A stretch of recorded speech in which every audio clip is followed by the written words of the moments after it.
Hello everyone, good morning! Ayan, introduce ko lang po to sa inyo. Ito po is delicacy po ng ibang bansa. Ayan, pinatikin po sa akin, homemade.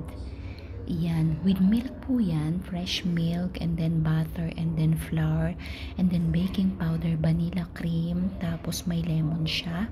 Ayan, so tikman natin kung anong lasa. Pero, nabibili po to. Ito po ang inihahanda nila pag Ramadan, so let's just try. Mukha naman siyang masarap. Para kung kumbaga sa atin is parang bibingka. Ayan, from other country po ito. Ito po ang kanilang sweets. So, let's just try to taste. Ayan, sikat din po to eh. Hindi ko lang alam kung anong pangalan. Pero parang lasa po siya. Kumbaga sa atin, parang kasaba cake. So, ayan, nilalaksan ko yung boses ko kasi bukas ang TV. Baka mamaya makapiright yung music. So, ayan guys, let's just taste it with tea of course. Okay, good morning and have a great day everyone.